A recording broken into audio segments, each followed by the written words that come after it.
This news is brought to you by Kanya Mahavidyalay, Jalandhar. Shri Narendra Modi ji के नेतृत्व में ठीक समय पर ठीक बात ठीक तरीके से हो रही है और कल का उनका संबोधन जो है वो बहुत ही प्रेरणादायक है और यथार्थवादी है। ये सच्चाई है कि अब हमें अपने मन को तैयार करना पड़ेगा कि कुछ समय हमको कोरोना के साथ जीना है, वो भी रहेगा और हमको भी रहना है। ये एक नया ज़िंदगी का तरीका हमको सीखना पड़ेगा और मैं समझता हूँ कि सबसे बड़ा जो प्रश्न है वो है जो आर्थिक मंदी कोरोना के कारण हुई है, तो उसकी दृष्टि से ये 20 लाख करोड़ रुपए का जो पैकेज है ये बहुत बड़ी देन है। भारत के सभी सेक्टर्स के अंदर इससे लाभ होगा और हम कोरोना के अंदर भी अपनी आर्थिक गतिविधियों को संभालने में सफल होंगे। मैं नहीं, लगभग पूरे देश में कुछ स्थानों पर ज़्यादा कुछ कम बढ़ रहा है।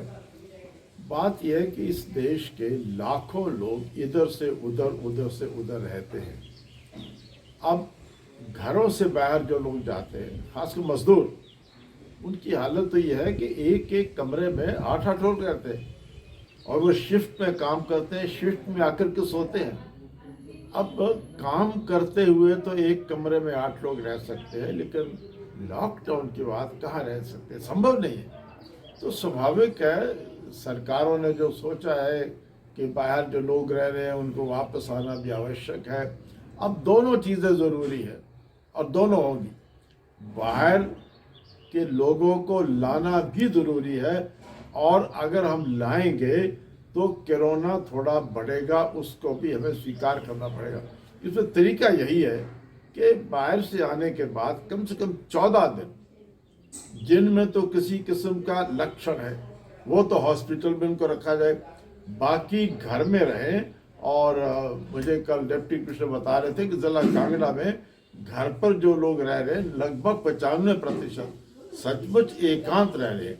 लेकिन मैंने कहा कि 5% में अगर गड़बड़ कर रहे हैं, एक भी गड़बड़ करे तो बहुत फैल जाएगा। तो ज़रूरत इस बात की है कि हम सावधानी बरतें। असलियत यह है कि आज इस बीमारी का कोई इलाज नहीं है। इस बीमारी के बारे में एक ही पता है कि इस बीमारी के बारे में किसी को कुछ पता नहीं है। एक ही तरीका है, सावधानी सावधानी सावधानी। तो सावधानी लोग रखें और इसमें सबसे बड़ी बात है कि लोगों को सरकार का सहयोग देना पड़ेगा। सरकार अपनी तरफ से जो कुछ हो सकता है, हिमाचल की सरकार भी, भारत की सरकार भी कर रही। इससे अधिक सरकार कुछ नहीं कर सकती, इससे अधिक हम कर सकते हैं। हम कर सकते हैं कि 1% भी अगर कहीं पर असावधानी हो रही है वो ना होने पाए। अब मैं समझता हूँ कि इस कोरोना का इलाज जो है अब सिर्फ जनता के पास है। सरकारों को जो करना था वो सरकारों ने कर दिया है, इससे अधिक सरकार नहीं कर सकती।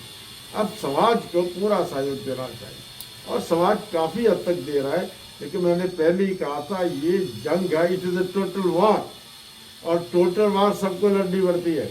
और टोटल वार में अगर हमारे देश की 100 चौकियाँ हैं, 99 पर हमारा सिपाही खड़ा है, एक खाली है, उस एक खाली चौकी से दुश्मन अंदर आएगा, हमें बर्बाद कर देगा। तो 100% सावधानी, 100% सावधानी रखने की जरूरत है और सबसे बड़ी जिम्मेदारी इसमें जनता है।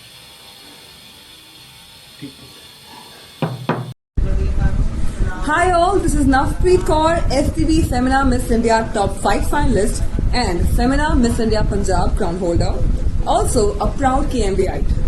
And I hereby come with a very small yet very important message, and that is to please stay indoors, do not step out and maintain social distancing. It is popularly believed that united we stand and divided we fall.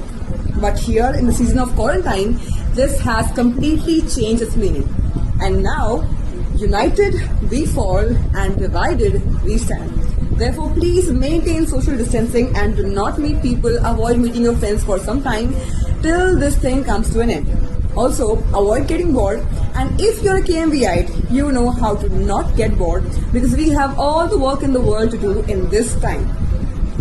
So So alongside providing academics through LMS, KMV has also initiated a variety of competitions such as poster making, photography, fitness challenges, skipping challenges and whatnot.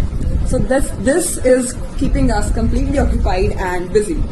Also apart from this, KMV has distributed across 25,000 handmade masks to the needy people, and apart from that, we have also put awareness posters across the city about COVID-19 and in the neighboring villages.